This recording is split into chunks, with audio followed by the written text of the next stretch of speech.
Welcome back to Sera Werewolf Romance Collection, where the moon is full and the alphas are absolutely obsessed. Quick question for the pack before we start the engine. Where are you listening from today? Let me know in the comments, and drop a credit card emoji if you've ever fantasized about spending your boss's money. Purely for emotional damages, of course.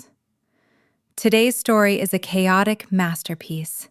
It's funny, it's fierce, and it involves a stolen black card, a shivering Italian Greyhound, and an alpha who catches his mate running away and says, "Keep spending."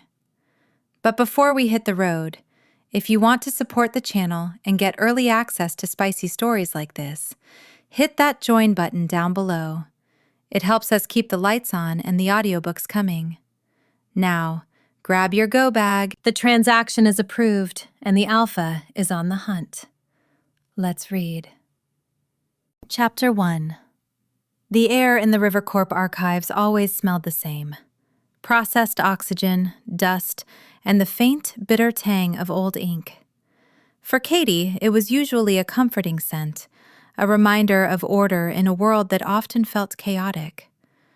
But tonight, the silence in the basement levels felt predatory. Katie adjusted the clips in her hair, wincing as one snapped under the pressure of her unruly curls. Another $10 down the drain, she thought, tossing the plastic shard into the wastebasket.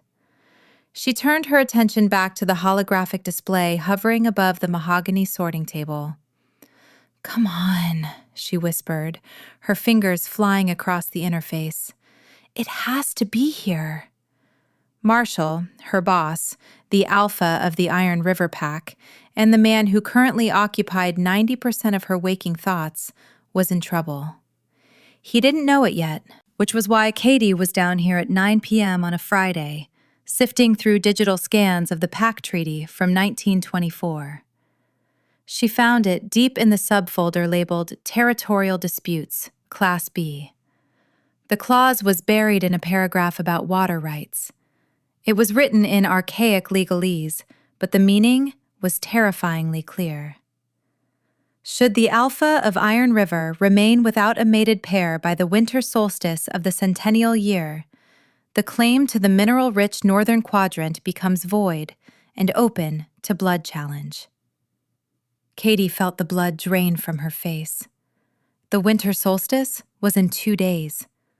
Marshal was single. He was so single he spent his weekends rewriting corporate tax codes. Her phone buzzed against the hard surface of the desk, the vibration sound unusually loud in the quiet room. She picked it up, expecting a text from Marshal asking where the Q3 reports were. It wasn't Marshal. It was a number she didn't recognize. Picture message. Katie tapped the screen. The image loaded and her breath hitched, a sharp, painful sound in the empty room. It was a grainy photo of a storefront, the Crystal Cauldron, her Aunt Mavis's shop. Standing in front of the shop, looking smug in a suit worth triple the value of Katie's car, was Lucian, the alpha of the rival Crimson Fang Pack. A text bubble appeared below the photo. "I know about the solstice clause, little archivist. Bring me the original physical treaty document by midnight, or I burn this place down with the old bat inside. Don't tell your alpha. I have eyes in his office." Panic, cold and sharp, flooded her chest. It wasn't a wait. It was a freeze. Her lungs felt tight, the familiar warning sign of her asthma flaring up. She fumbled for her yellow duffel bag, her go bag she kept under the desk, and dug out her inhaler. She took a puff, holding the medicine in her lungs until the edges of her vision cleared. She couldn't tell Marshal. If Lucian had spies, alerting Marshal might trigger the attack on Mavis immediately. Marshal would go to war for her. He was that kind of leader. But Lucian would use that distraction to slaughter the shop. Logic, cold and hard, clicked into place. She was a fixer. That's what she did. She fixed Marshal's schedule, his PR disasters, and his coffee. She had to fix this. She needed to get the physical treaty out of the building. If she took the document and ran, she became the liability. Lucian would have to chase her to get the rights to the land. She would lead him away from the city, away from Mavis, and away from Marshall. But she needed money. Running was expensive, and her savings account currently held the impressive sum of $400. She looked at the ceiling, toward the penthouse 40 floors up. Marshall kept a slush fund for Black Ops emergencies. She knew exactly where it was. Katie grabbed the heavy cardboard poster tube from the rack. She printed the access code for the vault, rolled the paper into the tube, and shoved it into her yellow duffel bag. "I'm sorry, Marshall," she whispered to the empty room. She grabbed her keys and headed for the elevator. Chapter 2. The elevator ride to the penthouse felt like it took a lifetime. Katie stood in the corner, clutching her battered yellow duffel bag to her chest. Inside, alongside her laptop and the stolen treaty, was a bag of premium dog kibble and 2 changes of clothes, jeans and an oversized hoodie.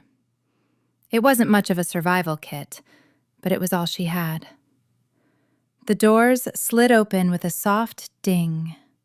The penthouse was dark, illuminated only by the city lights filtering through the floor-to-ceiling glass walls. The air here smelled different, richer.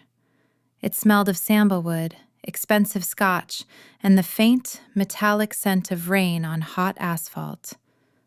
It smelled like him. Katie didn't let herself linger on the scent.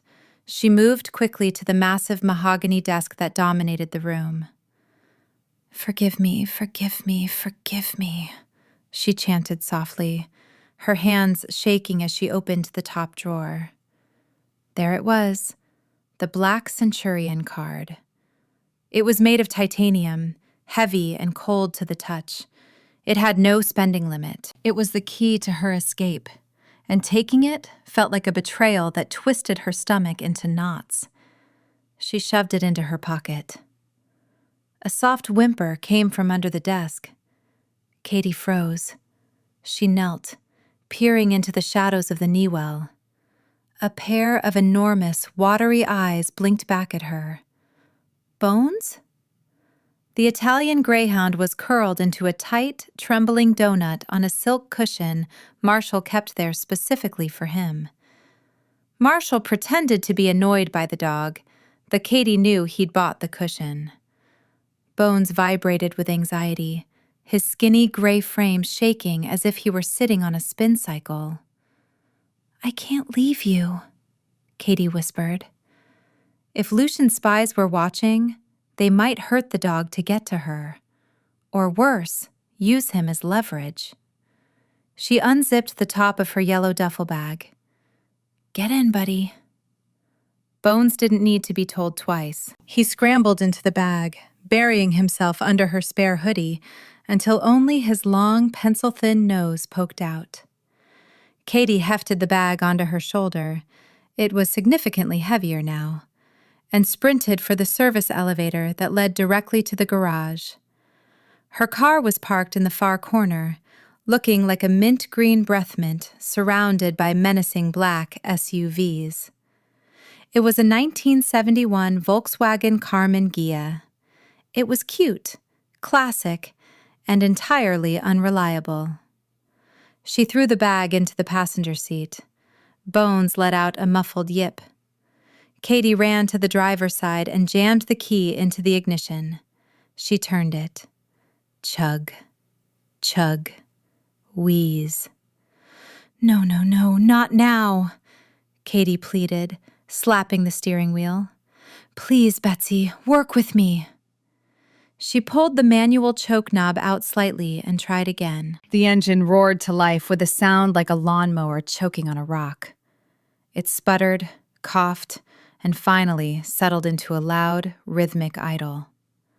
The car didn't have power steering, and the exhaust smelled distinctively of peppermint tea, her air freshener, and burning oil.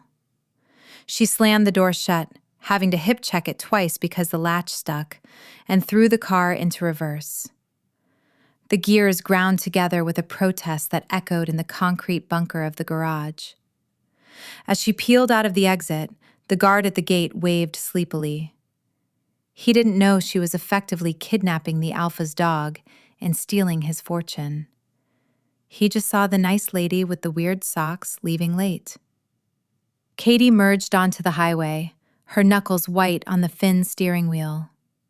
She was a fugitive, and she had no idea where she was going. Chapter 3. Marshall sat at the head of the conference table, his face a mask of bored indifference. The board of directors was arguing about the third-quarter merger with the tech firm in Silicon Valley. The beta in charge of finance was droning on about tax liabilities. Marshall didn't care about tax liabilities. He cared that his wolf was pacing in the back of his mind, agitated and restless. He hadn't seen Katie since lunch. Usually she popped in to refill his water or drop off a file, bringing with her that scent of lemons and beeswax that made the headache behind his eyes recede. Tonight, the office felt sterile without her. To his right, Rocco, his head of security and best friend, was loudly chewing on a pretzel. The crunch, crunch, crunch was the only thing keeping Marshall from falling asleep. Bzzzt. Marshall's phone vibrated against the polished glass of the table. He ignored it. Bzzzt. He glanced down. A notification from the bank. Fraud alert. Card ending in 9,000. Transaction, $220. Location, Gas and Go, Route 9 South. Item, premium fuel, beef jerky. Marshall frowned. His black card was in his desk. Rocco, he said, his voice low. The room didn't go silent, but the temperature seemed to drop. Rocco swallowed his pretzel. Yeah, boss? My card just bought gas on Route 9. Rocco blinked. Someone stole it? Want me to dispatch a unit? Wait. Marshall opened the security app on his tablet. He tapped into the feed from his office. He rewound the footage to 20 minutes ago. He watched the grainy black and white video. He saw the door open. He saw Katie enter. Marshall's chest tightened. Was she stealing from him? It didn't make sense. Katie was the most honest person he knew. She once returned a 10-cent overpayment to the cafeteria cashier. He zoomed in on her face. She wasn't looking around like a thief. She was terrified. Her skin was pale, her eyes wide and darting. She was moving with the frantic energy of a trapped animal. He watched her grab the card, then kneel and scoop bones into her bag. She wasn't stealing. She was running. He watched her lips move. He read the lips perfectly. I'm sorry, Marshall. The wolf inside him roared, a sound of pure protective fury. Someone had scared her. Someone had terrified his assistant badly enough that she felt she had to flee the safety of his territory. Boss? Rocco asked, seeing the expression on Marshall's face. The board members had stopped talking. They looked nervous. Marshall's eyes had darkened, the gray shifting to something predatory. She didn't steal it, Marshall said, his voice dropping to a gravelly rumble that vibrated through the table. She's borrowing it. She took the dog? Rocco asked, squinting at the screen. She took the dog, Marshall confirmed. He looked at the transaction again. Route 9. She was heading south, away from the Packlands. She was in that ridiculous mint green death trap of a car that had no airbags and brakes made of hope. If he froze the card, she would be stranded. She would have no money, no gas, and nowhere to sleep. She would be vulnerable. Marshall smiled. It wasn't a nice smile. It was the smile of a predator who had just picked up a scent trail. He picked up his phone and typed a message. To Katie. Keep spending, darling. Buy the dog a coat. I'm coming. He stood up, buttoning his suit jacket. Meeting adjourned, he announced. But the merger, a board member protested. The merger can wait, Marshall said, walking toward the door. I have to go retrieve my assets. Chapter 4. The Sleepy Z Motel was a mistake. Katie knew at the moment she killed the engine of the Volkswagen. The neon sign flickered with a menacing buzz. The Z completely burnt out, so it just read, Sleepy. It was raining now, a cold, miserable drizzle that made the grime on the motel windows streak. Katie sat in the car, clutching her phone. She read the text again. Keep spending, darling. Buy the dog a coat. I'm coming. Her heart was hammering against her ribs like a trapped bird. He wasn't angry.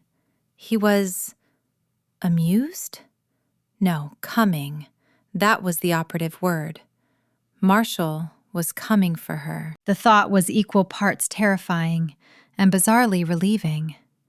He's going to kill me, she told the duffel bag. Bones poked his head out. He was wearing the red cable-knit sweater she had packed, but he was still shivering. He looked at the motel, then looked at her with judgment in his large, wet eyes. I know, it's a dump, Katie sighed.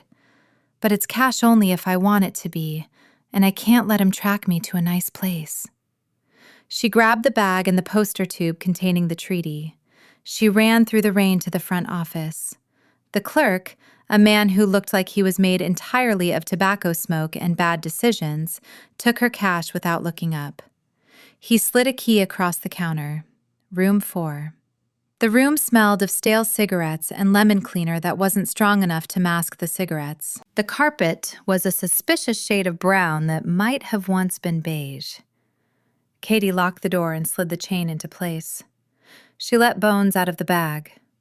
The Italian Greyhound took one step onto the carpet, lifted his paw in horror, and retreated to the top of the duffel bag. He looked at Katie and let out a high-pitched whine. I know, Bones. I'm sorry. Katie sat on the edge of the bed, which sagged dangerously, and buried her face in her hands. Her phone rang. She jumped, nearly knocking the lamp off the bedside table. The screen flashed. Boss. She stared at it. If she answered, he'd know she was okay. If she didn't, he might send the entire pack security force to scour the highway. She slid her thumb across the screen. Marshall, Get out of there, Katie. His voice was low, calm, and utterly non-negotiable. It wasn't the voice he used in board meetings. It was the Alpha voice. The one that vibrated in her bones. I can't, she whispered. I can't tell you why, but I have to leave. You are at the Sleepy off exit 14, Marshall said. He wasn't asking. I can hear the hum of the transformer on the pole outside, and I can hear a couple arguing in the room next to you. Katie looked at the wall. She could, indeed, hear muffled shouting. How do you know? I know everything, he interrupted. That place is unsafe. The locks are flimsy and the heating is broken. Bones is freezing. Katie looked at the dog.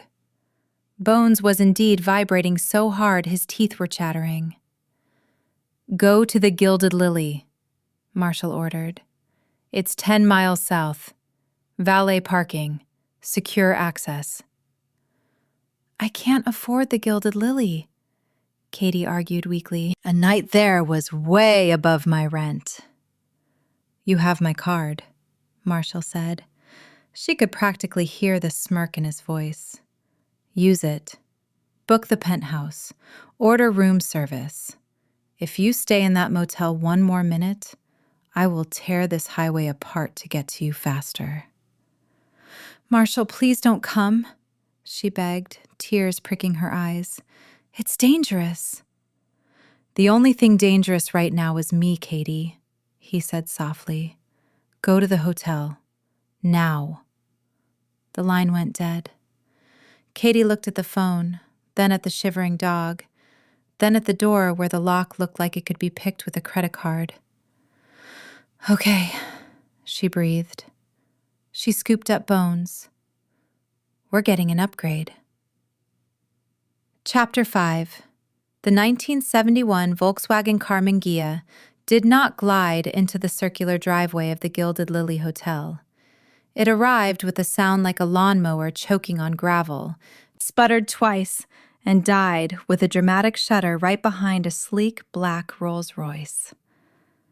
Katie gripped the steering wheel, her knuckles white. "Good job, Betsy," she whispered to the dashboard. "You made it."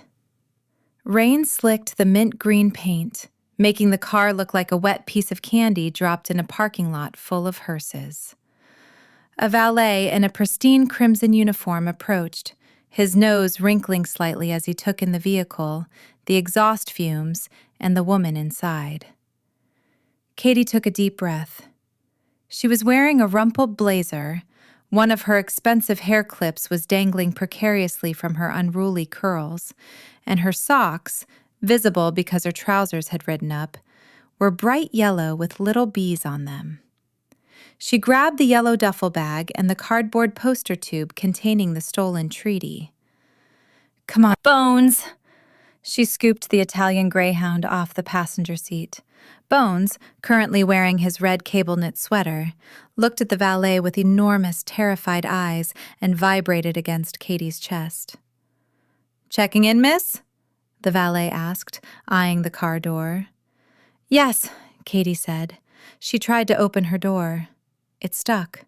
She tried again. "1 second." She turned her hip and slammed it against the interior panel. Thud. The latch clicked open.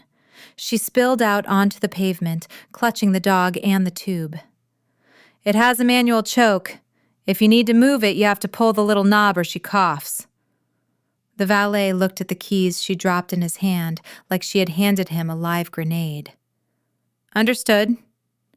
Katie marched through the revolving brass doors, trying to channel the energy of someone who belonged there. The lobby was a cathedral of marble and gold leaf. It smelled of white tea and money. She approached the front desk. The concierge, a man with a haircut so sharp it could cut glass, typed on a computer without looking up. "I need a room," Katie said, adjusting Bones, who was trying to climb into her blazer pocket. "For tonight." The concierge looked up. His gaze raked over her chaotic hair, the poster tube, and the shivering dog. "I'm afraid we are fully booked, miss. Perhaps the motel down the highway has vacancy." "I don't want a room," Katie corrected herself, her heart hammering against her ribs. She remembered Marshall's text, "Keep spending."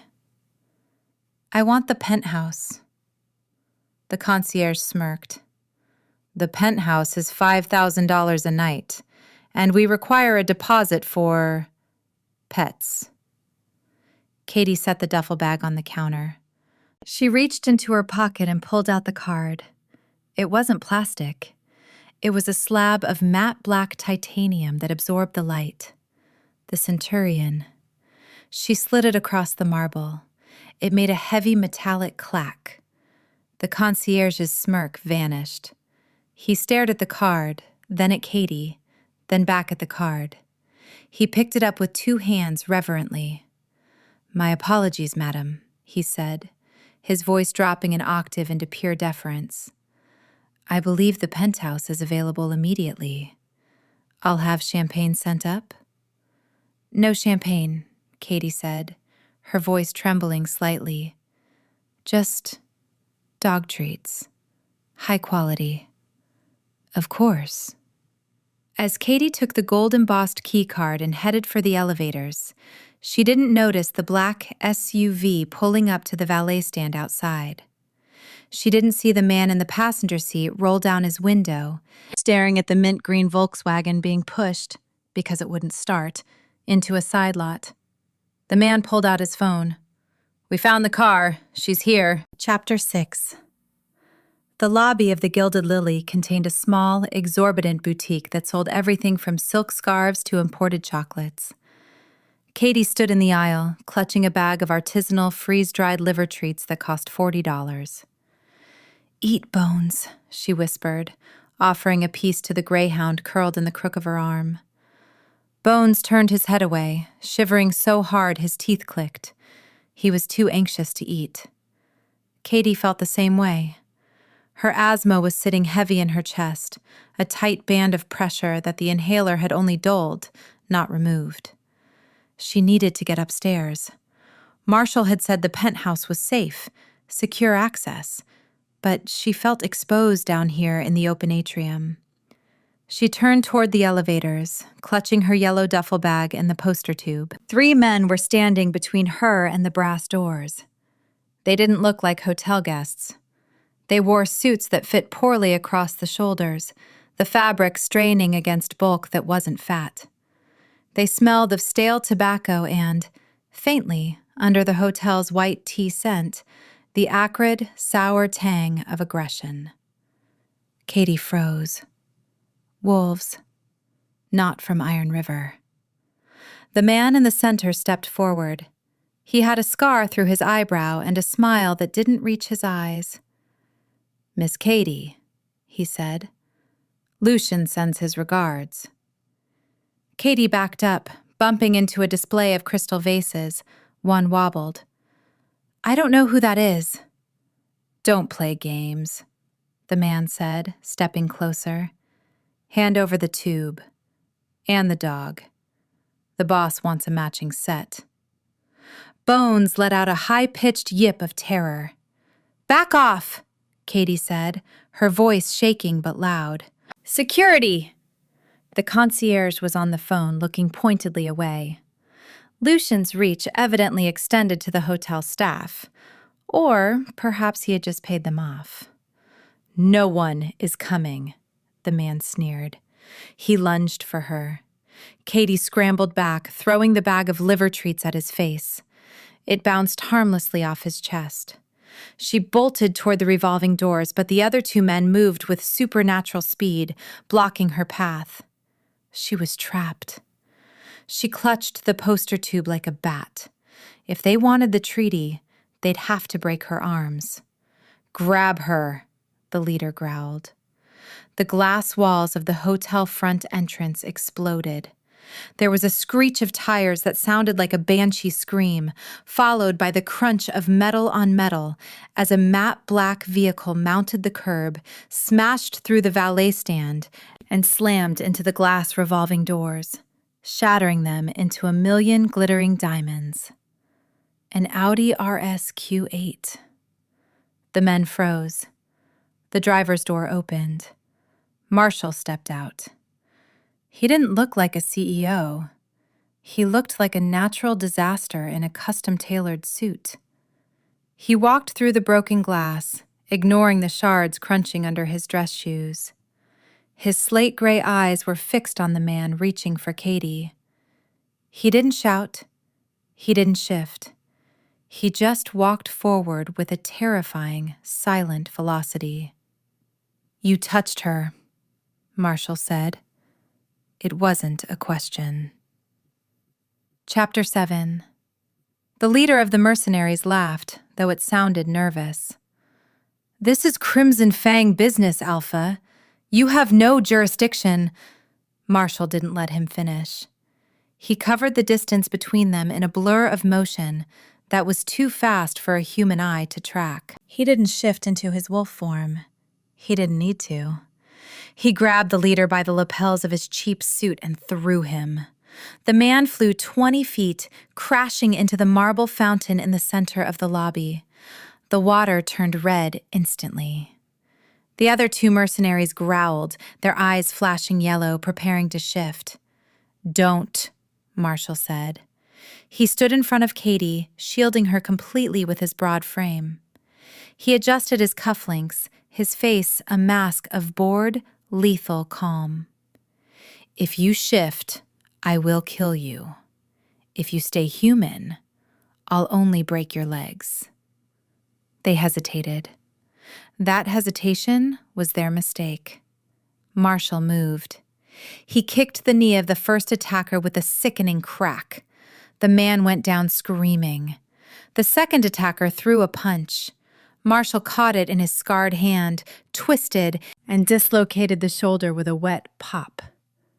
It was over in 10 seconds. 3 men down, groaning in agony. Marshal hadn't even ruffled his hair. He turned to Katie. The violence vanished from his face, replaced by an intensity that made her knees weak. He scanned her frantically, her face, her hands, the yellow duffel bag, the poster tube. "Did they touch you?" he asked, his voice rough. Katie shook her head, clutching Bones, who was peering out from her armpit. "No, you drove through the door." "It was the fastest way in," Marshal said, as if destroying $100,000 of architecture was a logical parking choice. He reached out, his large hand hovering near her cheek, then dropped it, as if afraid he might dirty her with the violence he'd just committed. "And the dog?" "He's okay, just scared." Rocco burst through the shattered entrance, stepping over the debris. He was holding a half-eaten bagel in one hand and a gun in the other. "Perimeter is secure, boss." "Sort of. The cops are 5 minutes out, but we own the precinct, so that's fine." "The car?" Marshal asked, looking at Katie's mint-green Volkswagen, which was still parked in the side lot, miraculously untouched. "Safe," Rocco chewed. "But we have a problem. Lucian has blocked the highway north. Heavy trucks. We can't get back to the Packlands tonight without running a gauntlet." Marshal looked at Katie. She was pale, her breathing slightly hitched. She needed rest. She needed safety. "We aren't leaving," Marshal said. He took the duffel bag from Katie's shoulder, swinging it effortlessly onto his own. "We're going up." "Up?" Katie squeaked. "The penthouse," Marshal said, placing a hand on the small of her back, heat radiating through her blazer, and guiding her toward the elevators. "You already paid for it, darling. Might as well use it." Chapter 8. The elevator ride was silent, but the air was thick enough to chew. Katie stood in the corner, holding Bones. Marshal stood in front of the doors, watching the numbers climb, his body a rigid line of tension. When the doors opened onto the penthouse floor, Rocco stayed behind in the hallway. "I'll set up a guard detail at the elevator bank. Nobody gets in unless they have wings." "Feed the mercenaries to the cops," Marshal ordered over his shoulder, "and get someone to fix the lobby door." The doors closed. They were alone. The suite was massive, a sprawling expanse of white leather, chrome, and floor-to-ceiling windows overlooking the rain-swept city. It was beautiful, cold, and silent. Marshal locked the heavy deadbolt on the front door. He turned to face her. Katie couldn't take the silence. She set Bones down on a velvet ottoman. He immediately burrowed into a throw pillow and held out the cardboard tube. "I stole the treaty," she blurted out. Marshal looked at the tube, then at her. He walked over to the wet bar and poured a glass of water. He brought it to her. "Drink. Your asthma sounds bad." Katie took the glass, her hands shaking. "Did you hear me? I stole the founding document of the pack. I was trying to... Lucian texted me. He knows about the solstice clause. He threatened Aunt Mavis.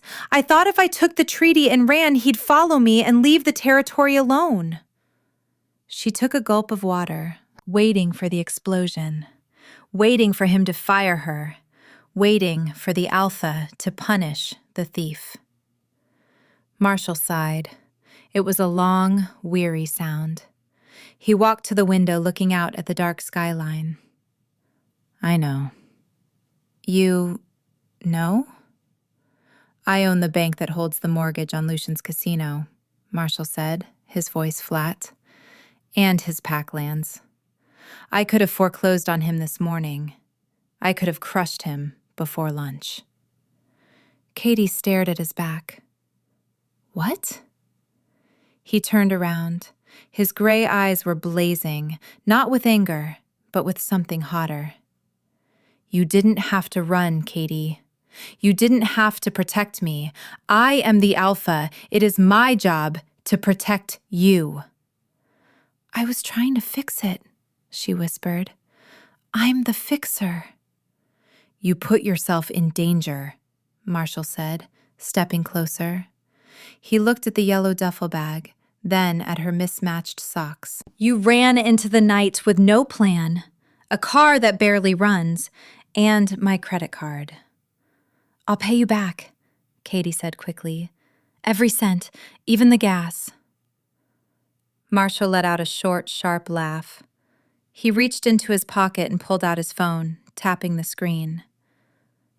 Do you know why I smiled when I got the alert?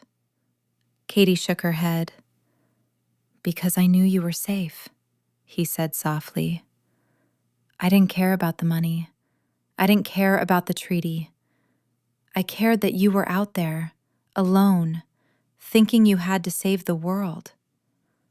He took the empty glass from her hand and set it on the table.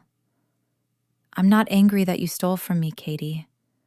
I'm angry that you thought you had to. Bones let out a sneeze from the pile of pillows. Marshall looked at the dog. And I see you bought the rat a sweater. He was cold, Katie defended. He's still shaking, Marshall noted, looking at the vibrating lump of gray fur. We need to get the temperature up. He looked at the gas fireplace on the far wall. And we are not leaving this room until the highway is clear.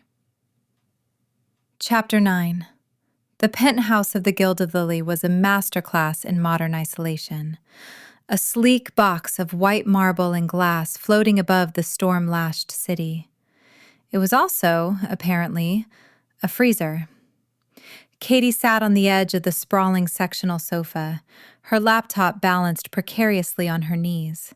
She was trying to hack into RiverCorp's archival database remotely, searching for any addendums to the treaty she might have missed, but her fingers were stiff with cold. Marshall was pacing. He moved like a caged tiger, his heavy footsteps muffled by the thick carpet. He had taken off his suit jacket, tossing it over the back of a chrome chair, revealing the tailored white shirt beneath. He had rolled up his sleeves, exposing forearms that were corded with muscle and dusted with fine dark hair. His silver signet ring caught the light every time he turned. Can you stop? Katie asked, not looking up from her screen. You're making Bones nervous. Marshall stopped mid-stride. He looked at the velvet ottoman where Bones was currently buried under 3 throw pillows. The pile of cushions was vibrating. A low, pathetic whine emanated from the center of the fluff.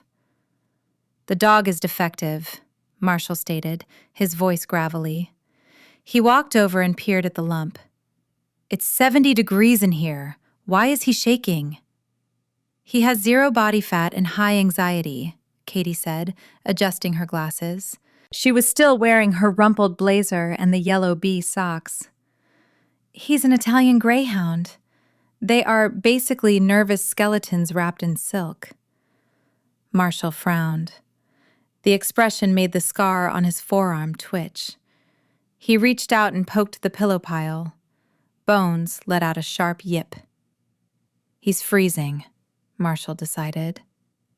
The protective instinct that had driven him to crash a car through a lobby was now redirecting itself toward the trembling dog. This is unacceptable. He pulled out his phone. He didn't dial room service. He dialed the concierge directly. This is the Alpha, Marshall said. He didn't need to give his name.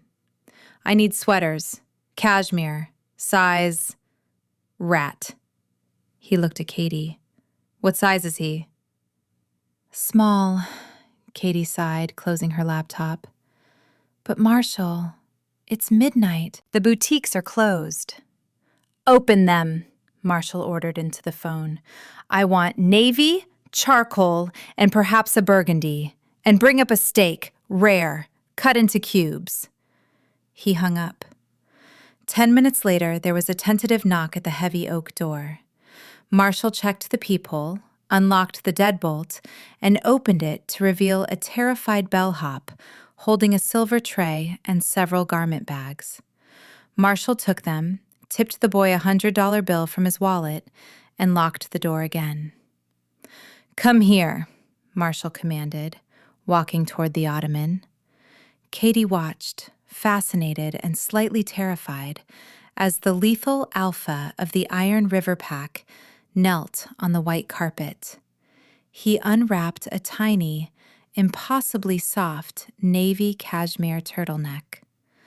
Bones, Marshall said sternly. Exit the fortress. The dog poked his nose out. He saw the steak on the tray. He emerged, looking like a starving gray noodle. Marshall picked him up. His hands, large enough to crush a skull, were surprisingly gentle. He maneuvered the dog's spindly legs into the sweater. Bones stiffened, looking betrayed, until the warmth of the cashmere hit him. He instantly melted, leaning his entire weight against Marshall's chest. Better? Marshall asked the dog. Bones licked Marshall's chin. Marshall looked up at Katie. His slate-gray eyes were soft. The predator, masked by something domestic and confusingly intimate. He stopped shaking. Katie felt a flush rise in her cheeks that had nothing to do with the room temperature. You just spent $500 on a dog sweater. 3, Marshall corrected, standing up and placing the now fashionable dog back on the ottoman. I bought 3. And you're shivering, too. He picked up a charcoal cardigan from the pile and tossed it to her.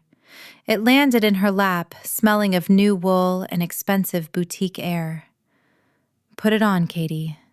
I can hear your teeth chattering from here. Chapter 10. The storm outside intensified, rain lashing against the floor-to-ceiling windows like handfuls of gravel. The city lights below were blurred smears of neon and amber. Inside, the suite was dim. Marshall had turned off the overhead lights, claiming they were a security risk. Silhouettes against the window made for easy sniper targets. The only illumination came from the hallway sconces and the glow of the city. Katie pulled the charcoal cashmere cardigan tighter around herself. It was huge on her, swallowing her hands, but it was warm. She watched Marshall move to the far wall. This place is sterile, he muttered. He crouched in front of the long, rectangular fireplace insert. It was a modern monstrosity of black glass and white river stones. There were no logs, no ash, no soul. Marshall flipped a switch on the wall panel. Click. A line of blue flame hissed to life, dancing unnaturally along the gas jets before settling into a consistent, artificial orange glow. There was no crackle of wood, no scent of smoke, just heat radiating from the glass. Better than nothing, he grunted, sitting back on his heels. He didn't stand up. He sat on the floor, his back against the sofa, one leg extended, the other bent at the knee. He looked exhausted. The adrenaline from the lobby fight was fading, leaving behind the heavy stillness of a predator at rest. Katie hesitated, then slid off the sofa to sit on the floor near him, dragging her yellow duffel bag with her. She felt safer closer to the ground, closer to him. You crashed your car, she said softly. Marshall swirled the amber liquid in the glass he'd poured from the wet bar. Expensive scotch, neat. It was an Audi. I have 3. It was a nice Audi, Katie countered. And you terrified the concierge. He'll get over it. I tipped him. Marshall took a sip, his eyes fixed on the blue flames. Why did you really run, Katie? And don't give me the liability speech again. You're smart. You knew I could handle Lucian. Katie picked at a loose thread on her yellow bee sock. I didn't want to be the reason you went to war. The solstice clause, it makes you vulnerable. If you fight Lucian while the claim is active, the council could strip your title. I thought if I removed the treaty, the claim would be invalid until it was returned. Marshal turned his head. In the firelight, his eyes were pools of molten silver. You were trying to interpret pack law? You're an archivist, Katie, not a lawyer. I was trying to help, she snapped, her voice cracking. I fix things. That's what I do. I fix your schedule, I fix your PR, I fix your coffee. I thought I could fix this. You are not my employee right now, Marshal said, his voice dropping to that vibration that rattled her ribs. You are the woman who stole my credit card and bought artisanal liver treats. I was going to pay you back, she whispered. Marshal smiled. It was a slow, lazy expression that did dangerous things to her heart rate. I know. That's why I left it out. Katie blinked. What? The card, Marshal said. I leave it on my desk every day. Not in the safe. On the blotter. I've been waiting for 2 years for you to take it. To buy something for yourself. A dress, a vacation, anything.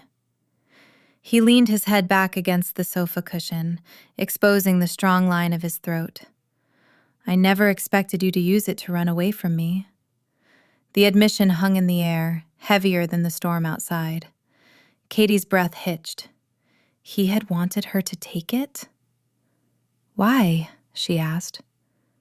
Because, Marshal said, closing his eyes. I have too much money and not enough things worth spending it on. You were the only thing in that office that wasn't a liability. Chapter 11. Katie fell asleep on the rug, curled up in the oversized charcoal cardigan, her head resting on her yellow duffel bag. Marshal had thrown a blanket over her before taking the first watch by the window. The dream started subtly. The smell of old paper and ink, her favorite scent. But then, the scent changed. It turned acrid, burning parchment, sulfur. She was back in the archives.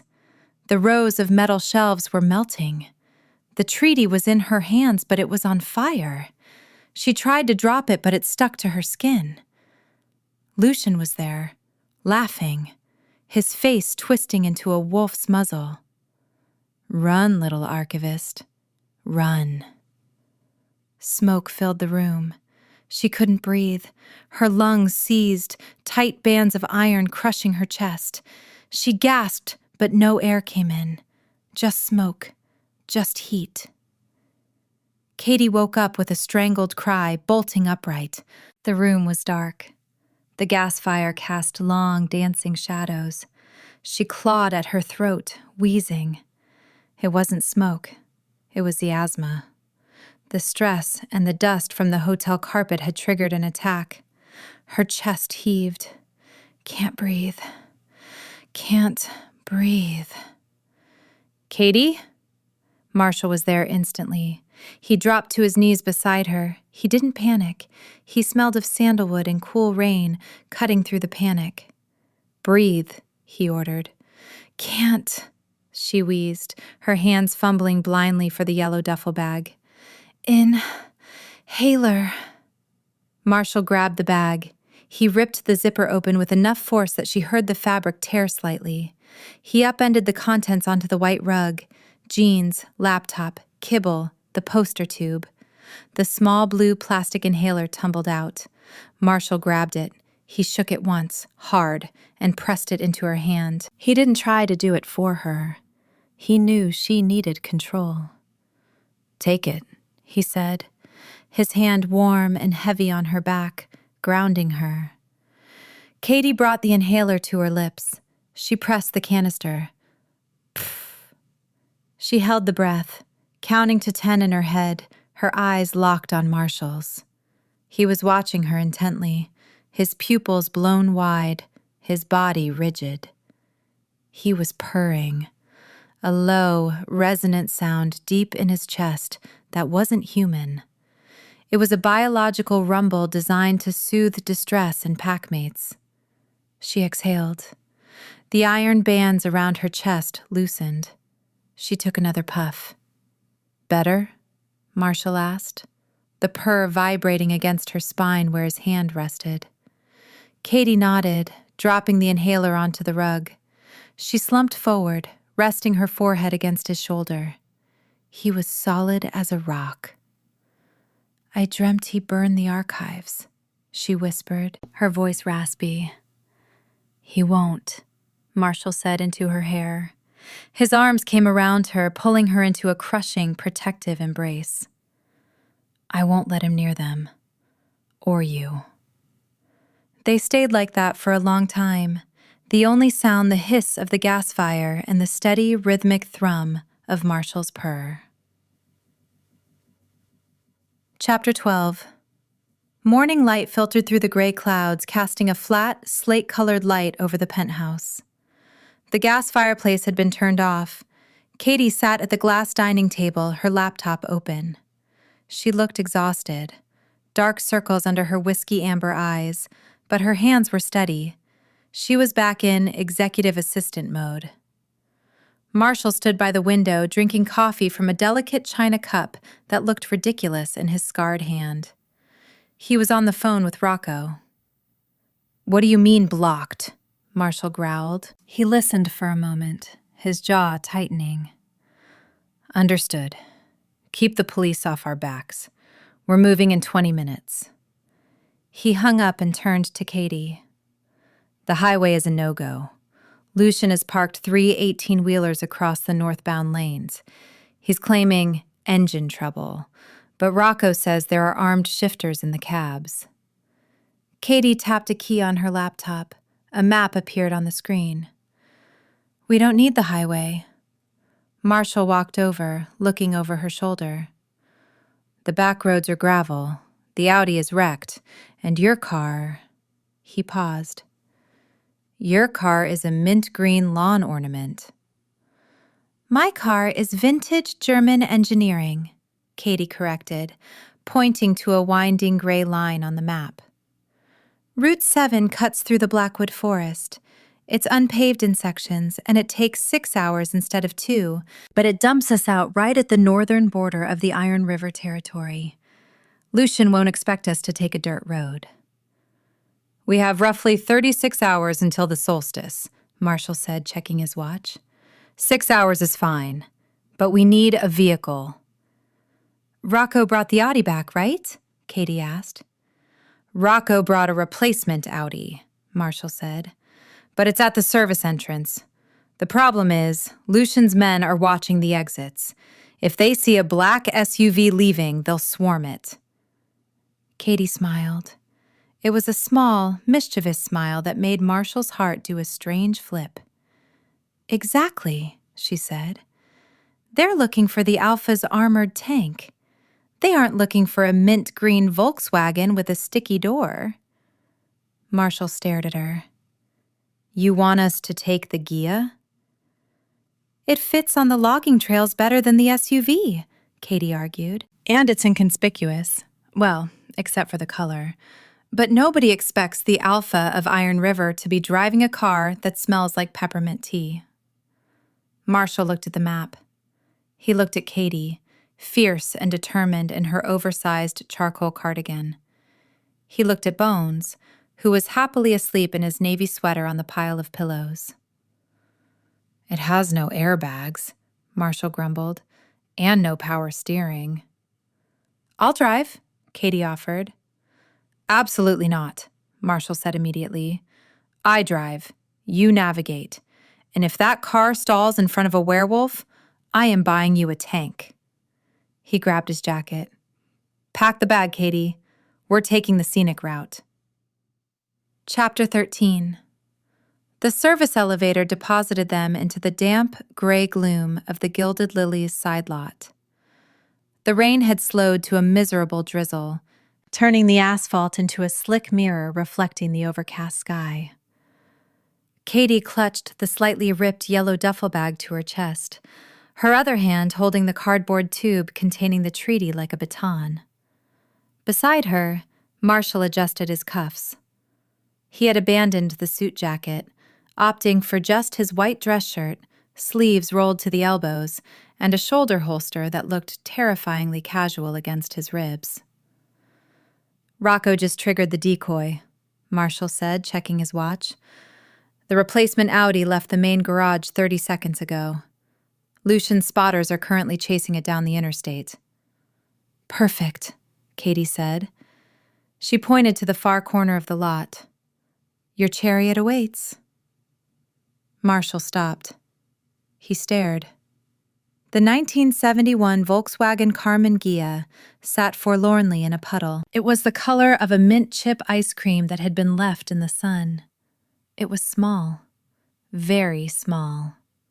"That," Marshall said, his gravelly voice flat, "is not a car. That is a toaster with wheels." "It has character," Katie defended, marching toward it. "And it fits on the logging trails. Get in." "I won't fit," Marshall stated. "You have to. You refuse to let me drive." Marshall sighed, a sound of long-suffering resignation. He walked to the driver's side. He opened the door. It creaked protestingly. He bent his 6 feet 3 inches frame, contorting his broad swimmer's build, and essentially folded himself into the bucket seat. It was a tight squeeze. His knees were pressed firmly against the dashboard, bracketing the steering wheel. His head brushed the vinyl headliner. He looked like a giant trying to pilot a clown car. Katie suppressed a giggle as she approached the passenger side. She turned her hip and slammed it into the door panel. Thud. She pulled the handle. Nothing. She hit it again, harder. Thud, click. The door swung open. She slid into the passenger seat, settling Bones, who was looking incredibly dapper in his navy cashmere turtleneck, onto her lap. "The cabin smells like peppermint tea," Marshall noted, wrinkling his nose. "And old plastic." "It's cozy," Katie said. "Okay, to start it, you have to pull that little knob on the dash. That's the choke. Pump the gas twice and turn the key gently. Don't force it." Marshall looked at the dashboard as if it were an alien control panel. "Where is the push to start?" "It's from 1971, Marshall. You actually have to interact with the machine." He grumbled something about German engineering going backward, pulled the choke, and turned the key. Chug, wheeze. "Gently," Katie admonished. Marshall glared at the ignition. He tried again with the delicate touch of a safecracker. Vroom. The little engine roared to life, vibrating the entire chassis. The muffler was definitely loose. It sounded less like a purr and more like a furious lawnmower. "No power steering," Katie shouted over the engine noise. "And the brakes are soft. You have to anticipate the stop." "Anticipate the stop," Marshall repeated, gripping the thin steering wheel. His knuckles were white. He shifted into first gear, the transmission grinding slightly, and the mint-green vehicle lurched forward, exiting the hotel lot and turning toward the dark tree line of the north. Bones, comfortable in his cashmere, let out a content sigh and went to sleep. Marshall, knees jammed against the dash, looked like he was regretting every life choice that had led him to this moment. Chapter 14. 2 hours later, the paved roads were a distant memory. Route 7 was less of a route and more of a suggestion carved through the dense canopy of the Blackwood forest. The gravel track wound upward into the hills, treacherous and slick with mud. The Volkswagen was not enjoying the incline. "Come on, Betsy," Katie whispered, patting the dashboard. The car was shuddering violently as it climbed the steep grade. Marshall was silent.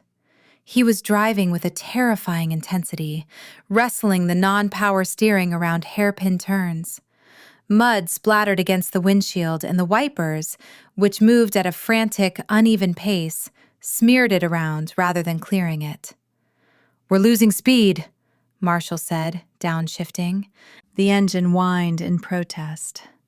"She doesn't like hills," Katie admitted, clutching the door handle.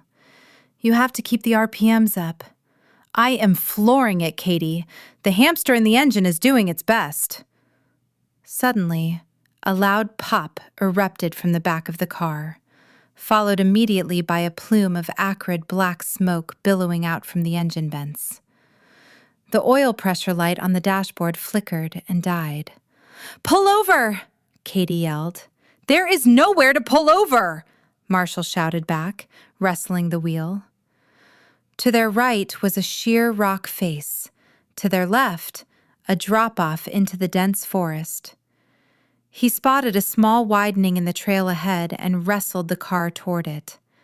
The engine sputtered, seized with a metal-on-metal grind, and died just as they rolled onto the muddy shoulder. Silence descended, heavy and sudden, broken only by the tick, tick, tick of the superheated metal and the smell of burning oil. "Well," Marshall said, staring through the smoke drifting past the windshield, "that went well." He tried to open his door. It hit a tree trunk. He cursed softly, unbuckled his seatbelt, and had to crawl over the center console, an undignified maneuver for an Alpha, to exit through the passenger side. Katie scrambled out first, clutching Bones and her yellow duffel bag. Marshall popped the rear engine lid and stared at the smoking machinery. A cloud of dark smoke hit him in the face. "Main oil seal," he diagnosed, wiping black grease from his hands onto his pristine white trousers. "It blew out. The engine is seized. This car isn't going anywhere." Katie looked at her phone. No signal. "We're in the dead zone," Marshall confirmed. "Rocco is halfway to the Canadian border with the decoy by now. We are on our own." He looked around. The forest was ancient, the trees towering pines that blocked out most of the gray sky. The air smelled of damp earth, pine resin, and looming snow. The temperature was dropping. "How far to the cabin?" Katie asked, shivering in her charcoal cardigan. Marshall pointed up the trail. "About 3 miles, uphill." He walked to the trunk, which was in the front, and pulled out the emergency kit he had transferred from the Audi. He slung Katie's yellow duffel bag over one shoulder and the kit over the other. "Can you walk it?" he asked, looking at her yellow bee socks, which were now soaked in mud. "I'm fine," Katie lied. She tucked the poster tube under her arm and adjusted Bones, who was trembling again despite the sweater. "Give me the dog," Marshall ordered. "He's fine." "He weighs 5 pounds and you're wheezing," Marshall said. He reached out and scooped Bones from her arms. He unbuttoned his dress shirt slightly and tucked the Italian Greyhound inside, right against his chest skin. Bones poked his head out of the collar, looking like a strange, furry neck growth. "Let's go," Marshall said, taking Katie's hand, "before the snow starts." Chapter 15. The cabin was not a cozy vacation rental. It was a tactical safe house built in the 1950s, a squat, sturdy structure made of rough-hewn logs hidden deep in a valley of hemlocks. Marshall kicked the door open. The lock was rusted but yielded to his boot, and ushered Katie inside. The interior was dark and smelled of dust, cedar, and neglect. There was no electricity. The furniture was covered in white sheets that looked like ghosts in the gloom.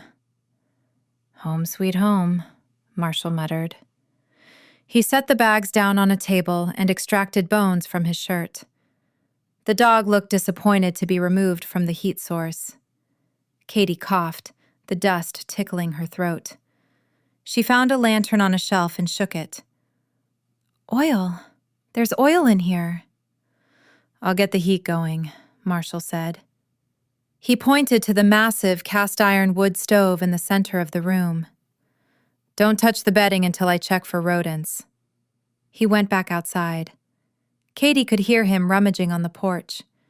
She found a box of matches next to the lantern and managed to light it, casting a warm, flickering glow over the room.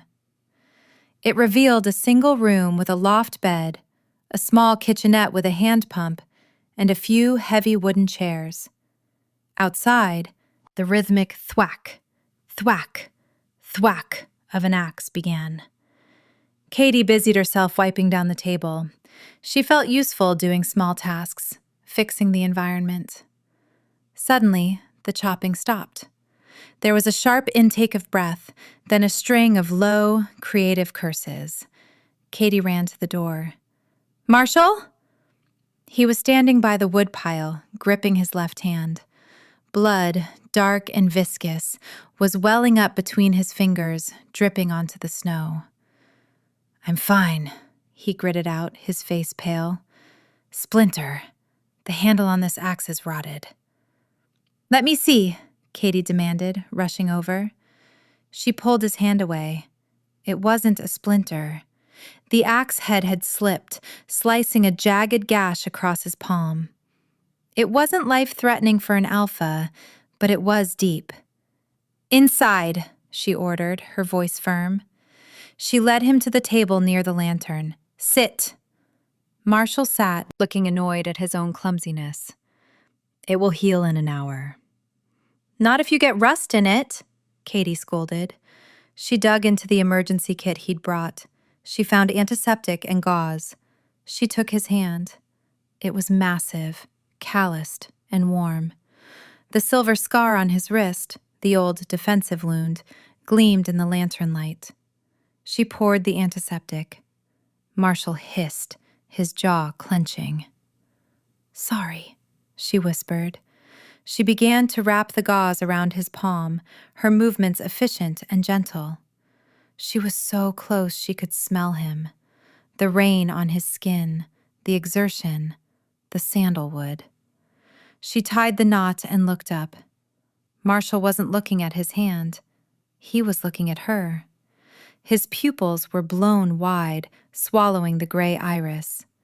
The air in the cabin suddenly felt heavy, charged with the static electricity that made the hair on Katie's arms stand up. The bond. She felt a tug in her chest, a physical pull toward him that was terrifying in its intensity. Katie, he breathed, his voice rough. She pulled back, her heart hammering. It's done. Just keep it clean. She turned away quickly, grabbing the logs he had managed to chop before the accident. I'll start the fire. Chapter 16. An hour later, the cabin was transformed. The cast-iron stove was roaring, radiating a fierce heat that chased the damp chill from the corners. The lantern cast dancing shadows against the log walls. It was hot. Too hot. Katie had shed her oversized charcoal cashmere cardigan, leaving her in just a thin camisole and her jeans. She was sitting on the rug in front of the stove, feeding it another log. Bones was asleep on the yellow duffel bag, finally warm enough to stop shivering. Marshall stood by the frosted window, staring out into the darkening woods. He had taken off his bloodied shirt and was wearing a spare gray t-shirt he'd found in the duffel bag, which stretched tight across his shoulders. The silence in the room wasn't empty. It was full. It pulsed. Katie stood up to get a drink of water from the canteen. As she moved, the heat of the fire seemed to amplify her scent. Marshall stiffened. He turned slowly from the window. He inhaled deeply. His nostrils flared. Normally, Katie smelled of lemons, beeswax, and paper. It was a crisp, intellectual scent. But now, it was changing. The lemon was deepening into something like caramelized sugar. The beeswax note was melting into warm honey. It was sweeter, heavier, intoxicating. It was the scent of a mate who was safe, warm, and near. Marshal took a step toward her. He couldn't help it. His wolf was clawing at the inside of his ribs, demanding he close the distance. "Katie," he said, his voice a low rumble that vibrated through the floorboards. Katie froze, the tin cup halfway to her mouth. She looked at him. His eyes were glowing, literally glowing, with a faint amber luminescence in the dim light. "What?" she whispered. "You smell." He stopped, swallowing hard. He ran a hand through his messy hair. "You smell different." "Bad?" she asked, self-conscious. "No," Marshal groaned. "God, no. You smell like everything I've ever wanted." He took another step. He was only a few feet away now. The heat radiating off him was more intense than the stove. He reached out, his bandaged hand hovering near her neck. "Marshal," she warned, though her voice lacked any real conviction. Her own instincts were screaming at her to lean into him, to let him claim her. He froze. He looked at his hand, the bandage stark white against his skin, and then at her wide, whiskey amber eyes. He saw the confusion and the fear mixed with the desire. He couldn't do this. Not here. Not while she was technically his employee, running for her life, exhausted and scared. If he touched her now, he wouldn't stop. He would claim her on the dusty floorboards of his safe house, and she deserved better. She deserved courtship. She deserved choice. He clenched his jaw so hard a muscle feathered in his cheek. "I need wood," he said abruptly, his voice strained. "We have plenty of wood," Katie pointed out, gesturing to the stack. "I need more wood," Marshal practically shouted. He spun around, grabbing his jacket from the hook. "I'm going outside." "Marshal, it's snowing!" "I need to cool off," he growled. He threw the door open, letting a gust of freezing wind and snowflakes swirl into the warm room, and slammed it shut behind him. Katie stood there, the tin cup trembling in her hand, staring at the closed door. The scent of him, arousal, sandalwood, and burning restraint, lingered in the air, making her knees weak. Chapter 17. The snow was falling in heavy, silent curtains outside the cabin, but inside, the air was thick with the scent of honey and impending violence. Katie sat on the rug, her fingers tracing the edge of the cardboard tube containing the treaty. She looked at the door. The wood was splintered around the latch where Marshal had forced it open earlier. He hadn't bothered to repair it, assuming the forest was empty. He was wrong. A low, guttural snarl vibrated through the floorboards. Bones bolted upright on the yellow duffel bag, his navy turtleneck bunching up as he let out a frantic, high-pitched bark. Katie froze, her whiskey amber eyes darting to the window. A shadow, massive and hulking, passed across the frosted glass. "Marshal?" she whispered, though she knew he was still outside. The splintered door didn't just open, it exploded inward. The rusted latch finally gave way completely, wood shrapnel flying across the room. A wolf, coat the color of dried blood and eyes glowing a sickly, predatory yellow, lunged into the cabin. It wasn't Marshal. It was a Crimson Fang scout. Katie didn't scream. Her hyper-competent fixer brain took over. She scrambled backward, her hand hitting the heavy, wrought-iron fire poker resting against the stone hearth. She gripped the cold metal, the weight of it grounding her. The scout crouched, its claws digging deep gouges into the dusty floorboards. It let out a huff of hot, foul breath, its gaze fixed on the poster tube. "Get back!" Katie yelled, swinging the poker in a wide arc. The heavy iron whistled through the air. The wolf dodged, snapping its jaws inches from her arm. She swung again, this time connecting with the side of the beast's head. The wolf yelped, a satisfying thud echoing in the small room. But it only seemed to make it angrier. It prepared to spring, its muscles coiling like steel springs.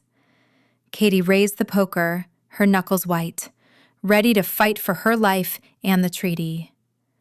Then, the cabin walls seemed to shake.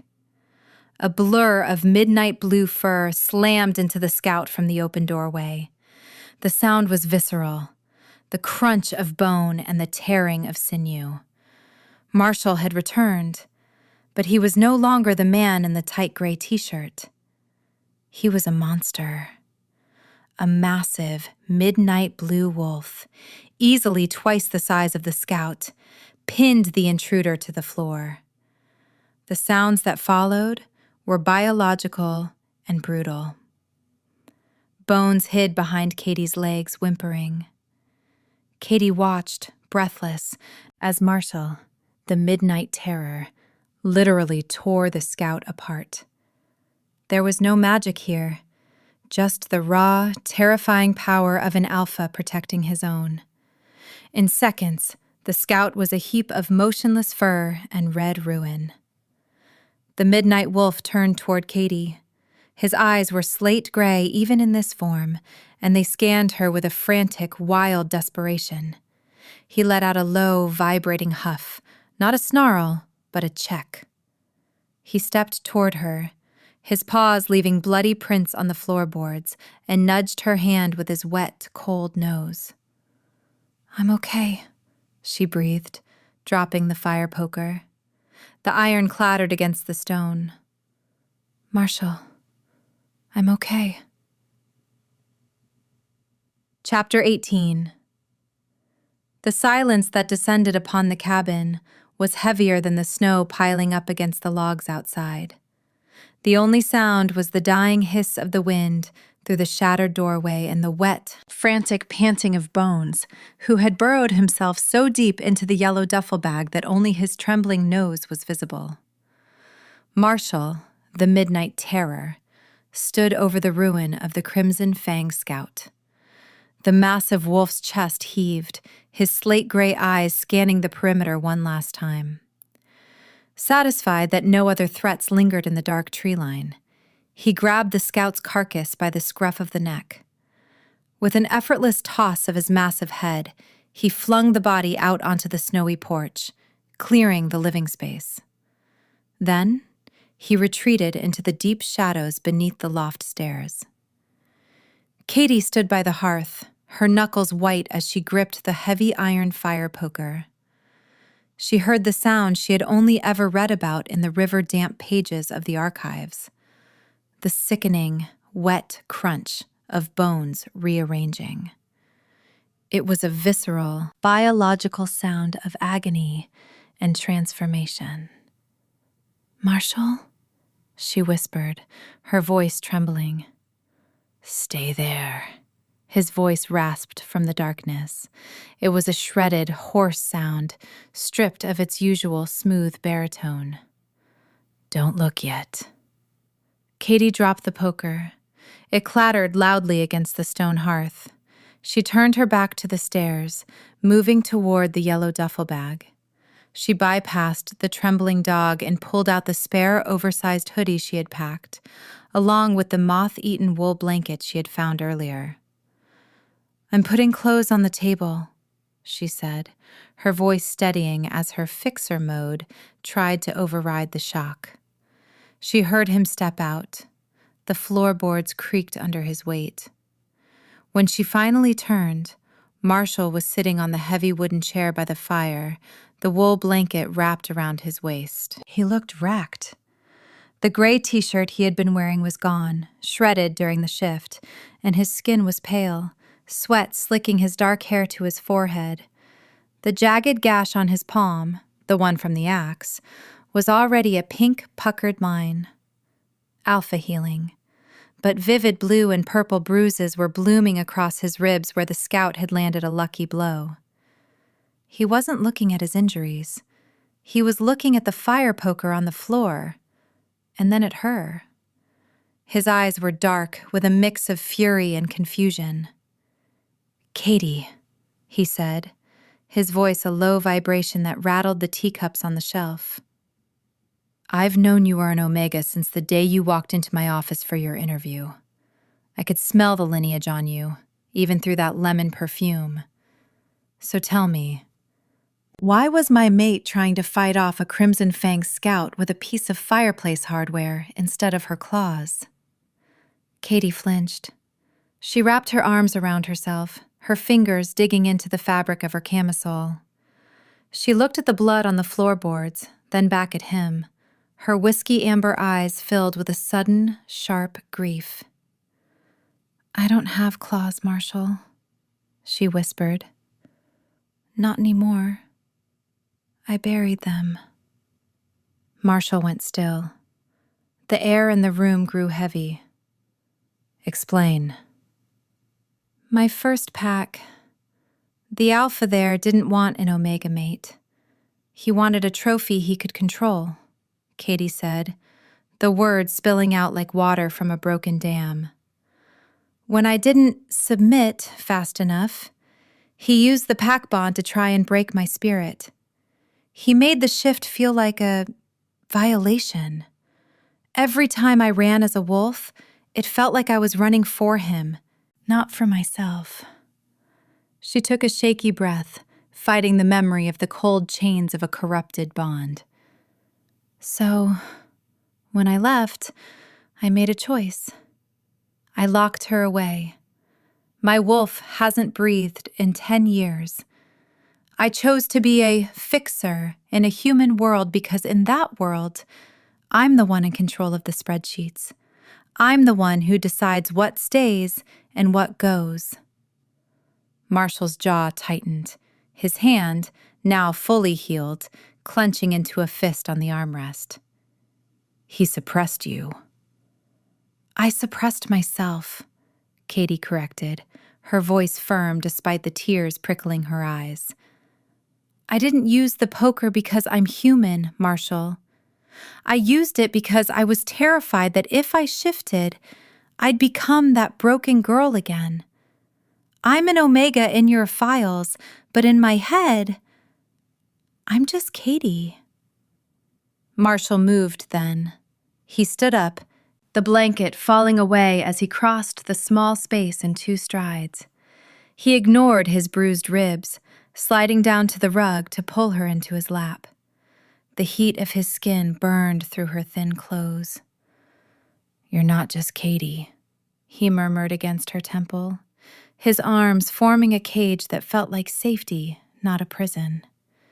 "You're my mate, and your wolf isn't dead. She's just waiting for someone who won't use the bond as a leash." Chapter 19. By midnight, the cabin had been secured, though it looked less like a home and more like a fortress. Marshal, wearing the tight black hoodie Katie had provided, had dragged a heavy oak sideboard across the shattered doorway. He braced it with the remaining firewood, sealing them in against the snow and the dark. The adrenaline had faded, replaced by a quiet, simmering intimacy. The wood stove was roaring again, casting a warm amber glow over the dust motes dancing in the air. Katie sat on the rug, the charcoal cashmere cardigan draped over her shoulders like a cape. She held a tin mug of tea, the steam curling up to dampen her unruly curls.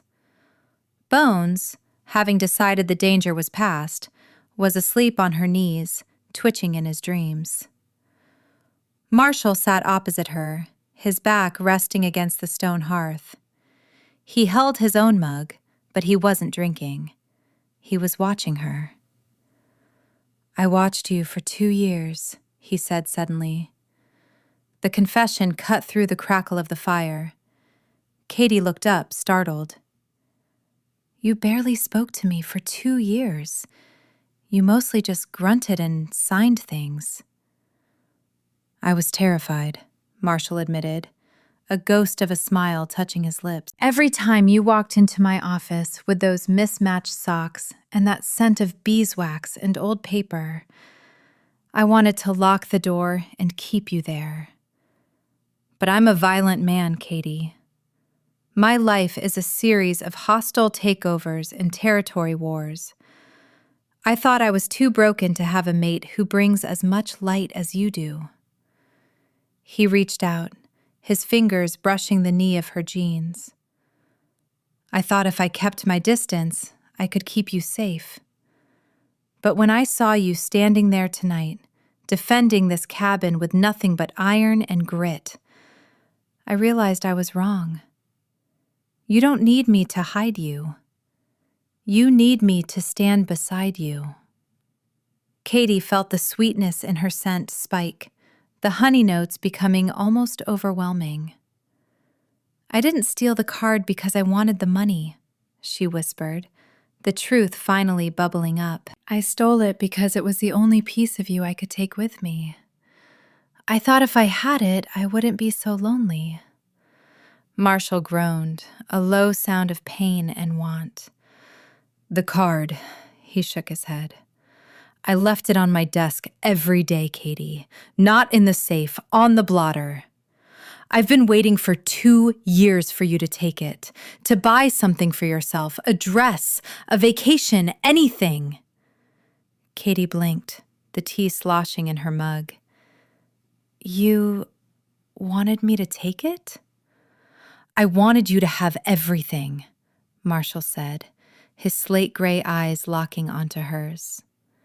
You are the only one who keeps my world spinning. You fixed my schedule, my business, my life, and I let you think you were just an employee.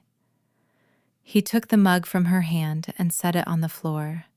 He moved closer, crowding her space, his heat enveloping her. You said you buried your wolf because you were afraid of being controlled, Marshall said softly. I will never control you, Katie. I will never ask you to run for me. But I am asking you to run with me. Katie looked at him, at the scar on his arm, the bruises on his chest, and the raw vulnerability in his eyes. The fear that had locked her wolf away for a decade began to crack.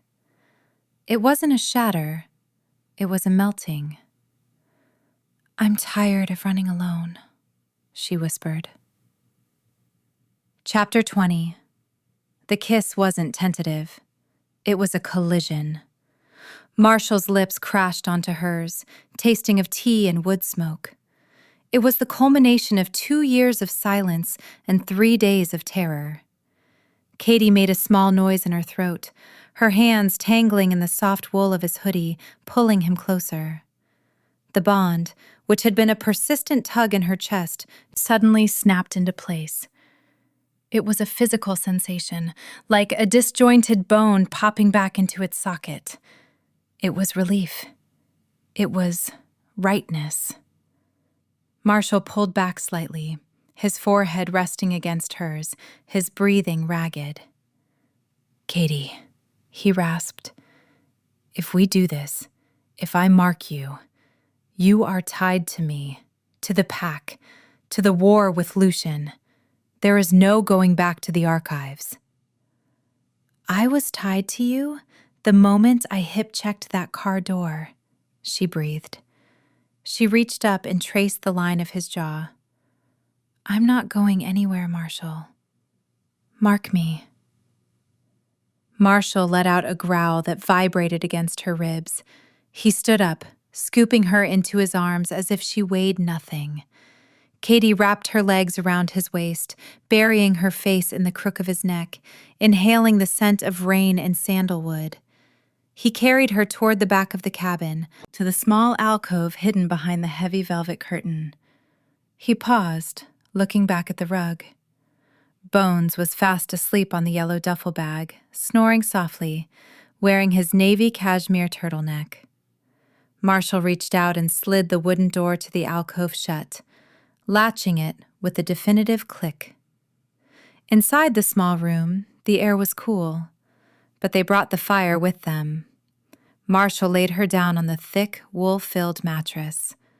The darkness was absolute, save for the thin line of amber light beneath the door. He stripped off the hoodie, tossing it into the corner. When he joined her on the mattress, the intimacy was visceral.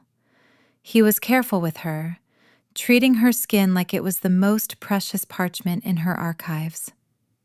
He kissed the pulse point at her wrist, the hollow of her throat, the curve of her shoulder. "You are mine," he whispered against her skin, his voice thick with emotion.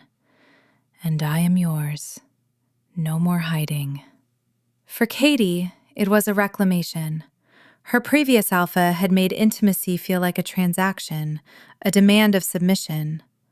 Marshal made it feel like worship. He waited for her signals, his touch grounding her, coaxing the dormant instincts back to the surface. When the bond finally settled, locking their souls together in the ancient rhythm of their kind, Katie didn't feel broken. She felt whole. She fell asleep wrapped in his arms, the scent of him filling her lungs, knowing that for the first time in 10 years, she didn't have to be the fixer. She just had to be. Chapter 21. The pre-dawn light filtered through the cracks in the logs, painting the cabin in shades of cold gray. The fire in the stove had died down to embers, and the air was crisp. Katie woke to the sound of a mechanical growl. It wasn't the sputtering cough of her mint-green Volkswagen. It was the deep, throaty rumble of a twin-turbo V8 engine. Marshal was already out of bed. He stood by the window in the main room, wearing his trousers but no shirt. He had pushed the sideboard away from the door just enough to see out. "Rocco is here," Marshal said, his voice rough with sleep but edged with relief. Katie sat up, pulling the charcoal cardigan around her shoulders. She felt different, stronger. The bond hummed in her chest, a steady, comforting presence. "How did he find us?" "The black card," Marshal said, turning to her with a smirk. "I told you to keep spending." Rocco flagged the GPS on the merchant ID from the hotel. He tracked the purchase of the sweaters and the room service. He's been waiting at the forest edge for the snow to clear. Outside, a matte black Audi RS Q8, identical to the one Marshal had wrecked in the lobby, but pristine, rolled into the clearing, crushing the fresh snow under massive tires. Rocco hopped out, holding a thermos in one hand and a garment bag in the other. He stopped at the porch, looking at the dead Crimson Fang Scout that had frozen solid overnight. He stepped over it with a grimace. "You two leave a mess wherever you go, don't you?" Rocco called out. He stepped into the cabin, sniffing the air. His eyebrows shot up as the scent of the completed bond hit him. Honey and sandalwood, inextricably linked. He looked at Katie, then at Marshal, and bowed his head slightly. "Luna. Alpha." "Say the formalities, Rocco," Marshal grumbled, though he took the garment bag with a nod of thanks. He pulled out a fresh, crisp white dress shirt. "What's the situation?" "Lucian is losing it," Rocco said, handing Katie a wrapped breakfast sandwich. "He found the decoy car near the Canadian border and realized you played him. He's pulled every fighter he has back to the Iron River gates. He's set up a blockade. He's going to try and stop you from entering before the solstice deadline tonight." Marshal buttoned his shirt, concealing the bruises on his ribs. His face settled into the hard, lethal lines of the CEO and Alpha. "We have 12 hours. We're going through the front door." Katie stood up. She grabbed the yellow duffel bag. She walked over to the corner where the cardboard tube lay. She picked it up. "Bones!" she called out. The Italian Greyhound poked his head out from the pile of blankets on the rug. He looked at the new Audi outside, then at Katie. "Car ride," she promised. She looked at Marshal. He held out his hand to her. "Ready to go home, Luna?" he asked. Katie took his hand. "Let's go fix this." Chapter 22. The drive from the Blackwood Forest to the main highway was a blur of snow-dusted pines and the guttural roar of the Audi's twin-turbo engine. Marshall drove with a terrifying precision, his large, scarred hands maneuvering the armored SUV as if it were an extension of his own body. Katie sat in the passenger seat, the seatbelt cutting across her charcoal cashmere cardigan. Her fingers were white-knuckled around the cardboard tube resting on her knees. In the back seat, Bones was buckled into a specialized pet carrier Rocco had secured, vibrating with a mix of anxiety and excitement, his navy sweater looking stark against the black leather. "Rocco, what's the sitrep?"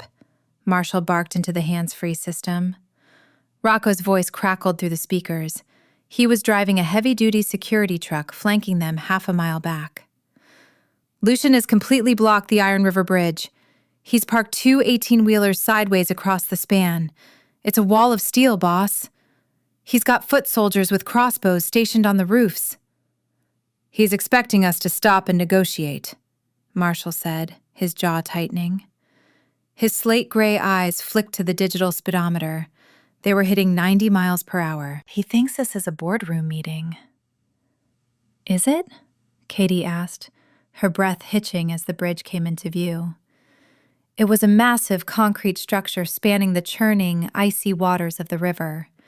Sure enough, 2 massive transport trucks blocked the entire road, their trailers painted with the Crimson Fang insignia. "No," Marshall growled. "This is a hostile takeover." He didn't touch the brakes. Instead, he flipped a red switch on the center console. Clunk, hiss. A heavy, reinforced steel ram bar deployed from the front bumper of the Audi, locking into place with a sound of heavy, industrial intent. "Katie, head back," Marshall ordered, his voice calm but brooking no argument. "Bones, hold on." Katie pressed her head against the headrest, clutching the treaty. "You're going to hit them." "I'm going through them." The speedometer climbed. 100. 110. The bridge rushed toward them. The men standing on top of the trucks raised their weapons, but they froze as they realized the black SUV wasn't slowing down. Panic replaced their aggression. They scrambled backward, diving for cover. The collision was a singular, deafening event. The Audi slammed into the junction between the 2 trailers. The sound was a visceral shriek of tearing metal and shattering glass. The armored chassis of the SUV held, turning the vehicle into a kinetic missile. The trailers buckled, screeching apart under the force of the impact. Sparks showered the windshield like fireworks. For a second, the world was chaos. The groan of steel, the smell of burning rubber, and the violent lurch of the cabin. Then, they were through. The Audi spun once on the slick pavement of the other side, tires screaming for traction. Marshall corrected the skid with a flick of his wrist, downshifting and punching the gas. They shot away from the bridge, leaving a wreckage of twisted metal and confused enemies in their wake. "Structure report," Marshall demanded of the car's computer. "Chassis integrity at 85%. Ram bar compromised. Drivetrain functional." "Good enough," Marshall muttered. He glanced at Katie. "You okay?" Katie exhaled a breath she felt like she'd been holding for 3 days. She checked the back seat. Bones let out a sharp bark, seemingly invigorated by the violence. "I'm fine," Katie said, adjusting the cardboard tube. "But remind me to never let you drive the Volkswagen again." Chapter 23. The Iron River. Packhouse loomed ahead, a grand, sprawling estate of gray stone and dark timber that looked less like a house and more like a fortress built into the side of the mountain. Usually, the circular driveway was manicured and peaceful. Today, it was an arena.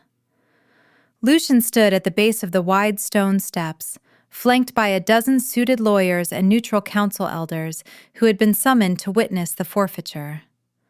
Behind him stood his personal guard, hulking shifters who looked uncomfortable in their cheap suits.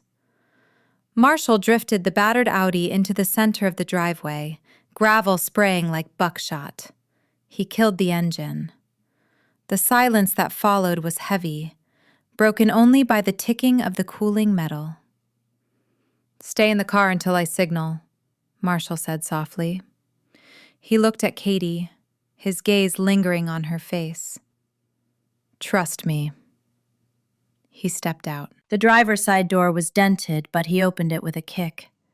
He straightened his suit jacket, ignoring the dust and debris clinging to his shoulders. He looked every inch the apex predator, unbothered, lethal, and obscenely wealthy. "You're late, Marshal," Lucian called out, checking a gold watch that looked gaudy against his wrist. "And you seem to have had a little traffic accident. The solstice deadline is in 6 hours. If you haven't brought a mate, this territory is mine." "I'm aware of the time, Lucian," Marshal said, his voice projecting effortlessly across the clearing. "But your legal team seems to have missed a few updates." He turned back to the car and opened the passenger door. Katie stepped out. She wasn't wearing a gown. She wasn't wearing Luna ceremonial robes. She was wearing mud-splattered jeans, mismatched yellow bee socks, and an oversized charcoal cashmere cardigan that swallowed her hands. Her dark curls were a wind-blown disaster. But the moment her boots hit the gravel, the scent hit the crowd. It was undeniable. The sweet, heavy aroma of wild honey mixed with the deep, grounding scent of sandalwood. It was the smell of a bond so fresh and potent, it made the wolves in the perimeter stiffen. A murmur rippled through the council elders. Katie walked to Marshal's side. She didn't hide behind him. She stood shoulder to shoulder, clutching the cardboard tube. "Who is this?" one of the elders asked, stepping forward. He was an ancient wolf with milky eyes, leaning on a cane. "She smells of the Alpha, but she carries herself like a secretary," Lucian sneered, his face twisting. "Because that's what she is. That's Katie, his assistant." "This is a farce, Marshal. You grabbed your employee, scented her, and dragged her here to save your assets." "This is my mate," Marshal growled, the vibration low and dangerous. "And the Luna of this pack." "She's an Omega!" Lucian shouted, pointing a shaking finger. "Look at her! She's trembling. She hasn't shifted in a decade. I checked her files. A Luna must be strong. A Luna must be able to defend the pack. This human in a cardigan is a liability, not a leader." Katie stepped forward. The trembling Lucian saw wasn't fear. It was rage. "The treaty," she said, her voice clear and cutting through the murmurs, "does not specify strength, Lucian. It specifies a fated bond." She popped the cap of the tube and slid the ancient parchment out. Section 4, paragraph B. The claim stands if the Alpha is joined by his true counterpart. I believe the council can smell the truth. Chapter 24. The elder took the parchment from Katie, his nose twitching as he verified the scent markers on her skin against the magic woven into the document. "The bond is genuine," the elder announced, his voice dry and rattling. "The scent is woven into her marrow. She is his fated mate." Lucian's face went from purple to a deadly pale shade of white. He looked at the pack house, the mineral rights, the the wealth, the power, slipping through his fingers because of an archivist in bee socks. "No," Lucian hissed. He threw his legal brief onto the gravel. "I don't care what the paper says. If she is the Luna, she must prove she can hold the title. The pack cannot be led by a weakling." He turned to the crowd, raising his arms. "I invoke the right of challenge, not for the territory, but for the competency of the leadership. A pack is only as strong as its weakest link." Marshal stepped in front of Katie, his body tense. "You want to challenge my leadership, Lucian? Fine. Step into the circle. I'll tear your throat out before the sun sets." "Not you," Lucian smiled, a cruel, jagged expression. "The challenge is to the pair. If she is your equal, she fights with you." The council elder frowned. "It is unorthodox. But the right of challenge allows for a test of the mating pair, if the Luna's capability is in question." "She fights!" Lucian roared. Before Marshal could argue, before Rocco, who had just pulled up in the security truck, could intervene, Lucian shifted. It wasn't a graceful shift. It was a violent tearing of his expensive suit. Bones cracked and reshaped, and where the man stood, a massive, mangy gray wolf now snarled. But he didn't attack Marshal. That would be suicide. Lucian let out a sharp bark, and 3 of his hidden enforcers, who had been posing as bodyguards, shifted instantly. They were big, brown and brindle wolves, and they launched themselves at Marshal. "Katie, run!" Marshal roared, his own body convulsing as the shift took him. Marshal exploded into his midnight blue wolf form, intercepting the 3 enforcers in a clash of teeth and fur. He was powerful, a whirl of violence, but 3 against 1 was a losing math, even for an alpha. They pinned him, biting at his flanks, keeping him away from Katie. Katie stood alone on the gravel. Lucian, the gray wolf, turned his yellow eyes toward her. He lowered his head, a growl rumbling in his chest that sounded like rocks grinding together. He didn't see a threat. He saw a woman in a cardigan holding a piece of paper. He saw prey. Chapter 25. The chaos was absolute. To the left, Marshal was a blur of midnight fur, fighting with a desperation that was terrifying to behold. He threw 1 enforcer into the stone steps, shattering the masonry, but the other 2 clamped onto his shoulders, dragging him down. Rocco had shifted into a stocky, bulldog-like wolf and was wading into the fray, but he was cut off by Lucian's other guards. Katie backed up until her heels hit the bumper of the ruined Audi. Inside, she could hear Bones barking frantically, pawing at the glass. Lucian stalked toward her. He was savoring this. He wanted to humiliate Marshal by breaking his weak mate in front of the council. "Run," her instinct screamed. "Hide! You are a fixer, not a fighter!" Lucian lunged. Katie threw herself to the side, rolling over the sharp gravel.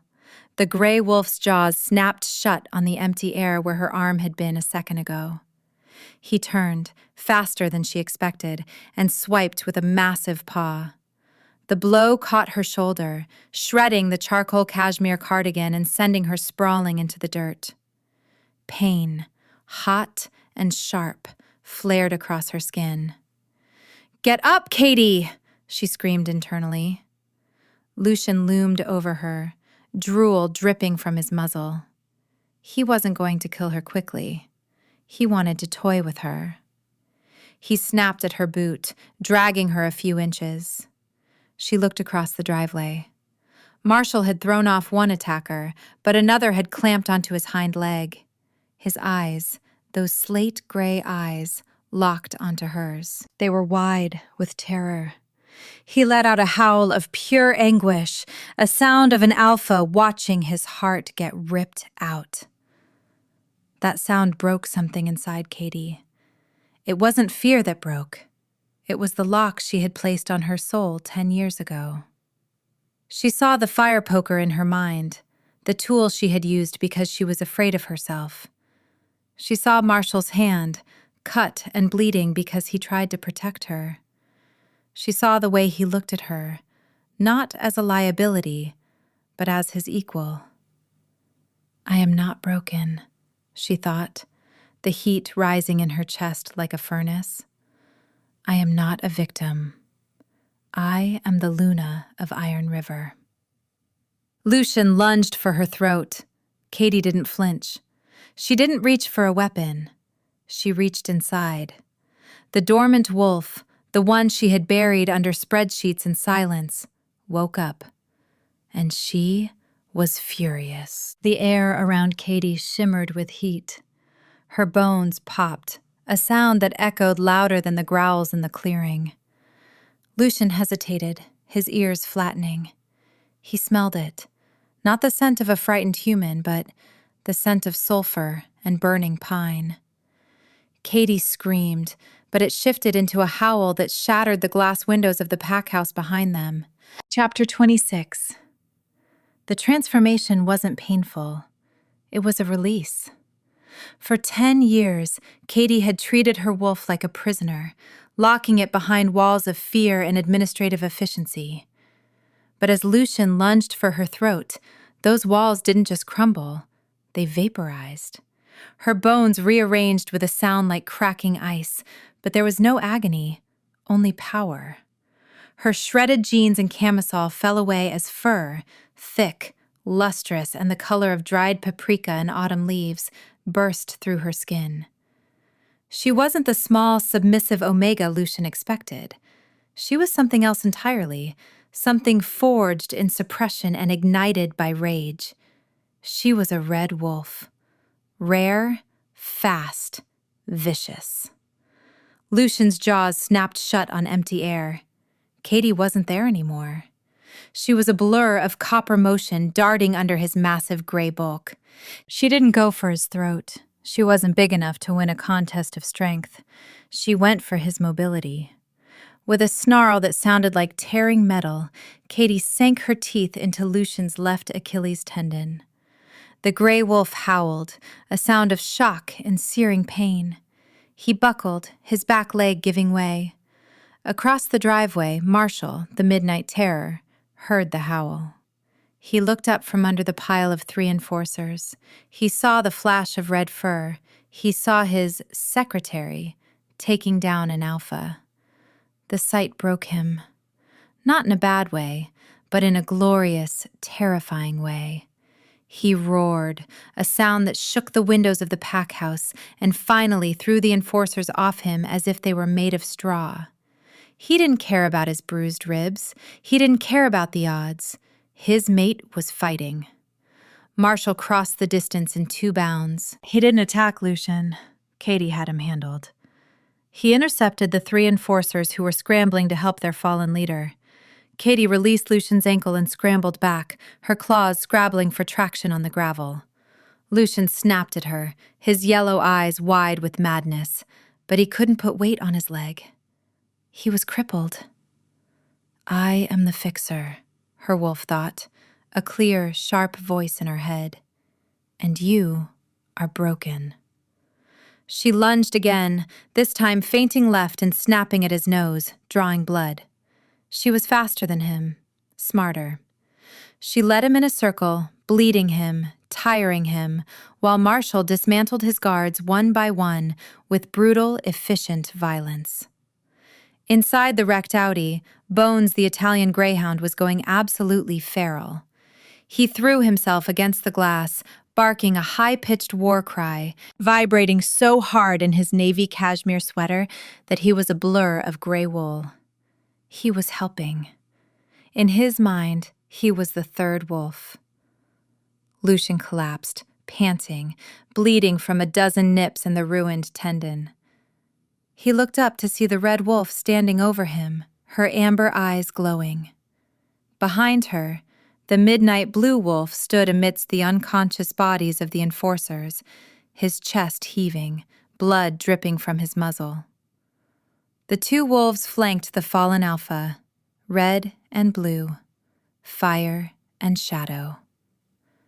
Katie let out a low growl, placing a paw on Lucian's chest. It was a gesture of dominance. It was the end. Chapter 27.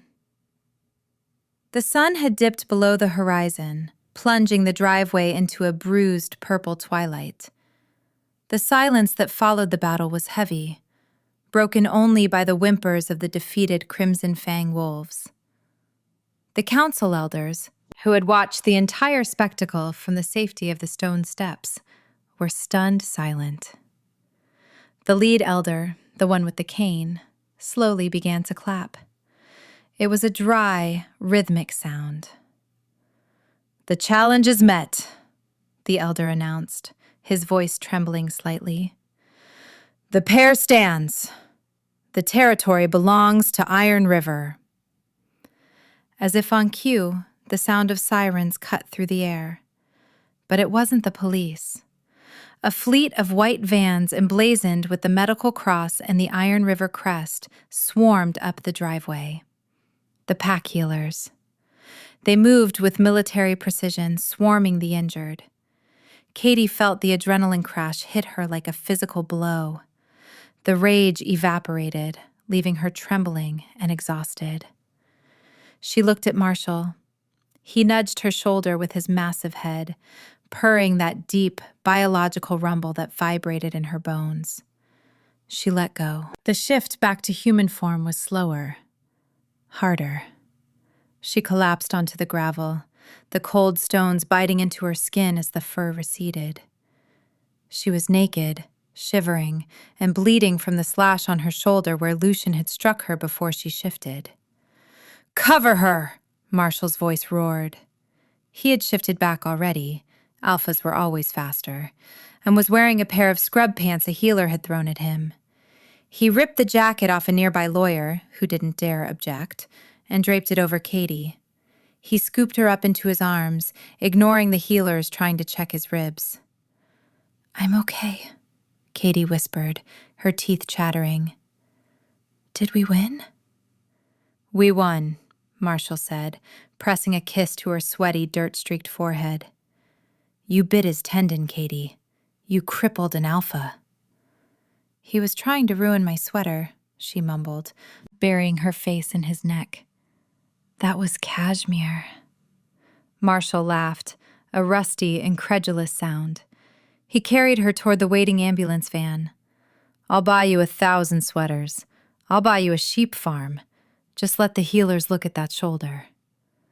Rocco limped over, looking battered but cheerful. He was holding a very agitated Bones, who had been liberated from the car. "Here," Rocco said, handing the dog to Katie. "He thinks he killed them all. Let him have the victory." Katie hugged the shivering dog against the lawyer's jacket. Bones licked the dirt off her chin, vibrating with pride. As the healers loaded Lucian onto a stretcher, in handcuffs, Katie looked back at the driveway. The cardboard tube containing the treaty lay crushed in the gravel, destroyed in the fight. "The treaty," she gasped. "We don't need it," Marshal said, climbing into the van with her. He pulled the door shut, sealing them in safety. "We are the treaty now." Chapter 28. 2 months later. The executive floor of RiverCorp was quiet, humming with the efficient energy of a well-oiled machine. But there were changes, subtle ones. The temperature was kept at a steady 72 degrees, not the meat locker chill Marshal used to prefer. There were dog beds in every corner, plush, velvet ones, and the Alpha's office door was almost always open. Katie sat at her desk, her new desk, which was inside Marshal's office, facing his. She wasn't just the executive assistant anymore. She was the chief financial officer and the Luna of the pack. She wore a tailored cream suit that was obscenely luxurious, but on her feet, hidden by the desk, She wore socks with little tacos on them. The quarterly projections for the northern mines are up 40%, she said, tapping her tablet. Since we absorbed Lucian's territory, production has streamlined. Marshall looked up from his paperwork. He looked different, lighter. The jagged scar on his arm was still there, but the tension that used to live in his shoulders was gone. Boring, he said. It's profit, Marshall. It's not boring.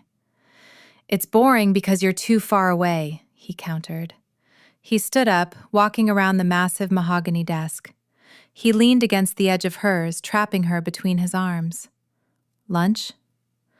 I have a meeting with the architectural firm for the new archives, Katie said, trying to maintain her professional demeanor despite the way her heart rate spiked. And I need to go to the bank. I lost my debit card again. Marshall smirked. He reached into his pocket and pulled out her wallet, which he had swiped from her purse earlier. He opened it. It was empty of cash. He reached into his breast pocket and pulled out the Black Centurion Card. He slid it into the front slot of her wallet. You don't need a debit card, he said, leaning down to kiss her. Keep spending, darling. Katie laughed, the sound bright and free. You're going to regret that. Bones needs a summer wardrobe. The rat can have whatever he wants, Marshall murmured against her lips. They kissed, slow and deep, ignoring the stack of billion-dollar contracts waiting to be signed. On the corner of the massive desk, basking in a sunbeam that cut through the floor-to-ceiling windows, Bones the Italian Greyhound was fast asleep. He was wearing a miniature custom-made tuxedo vest that matched Marshall's, twitching his paws as he chased imaginary alphas in his dreams. The fixer had fixed the alpha, and the alpha had given the fixer the world. The end. Quick favor, don't go anywhere yet. If you thought Katie was brave for swiping the alpha's black card and buying cashmere for a dog, wait until you meet the heroine in this next story on your screen. You have to hear this disaster unfold. Click the video on your screen right now. It is absolutely unhinged.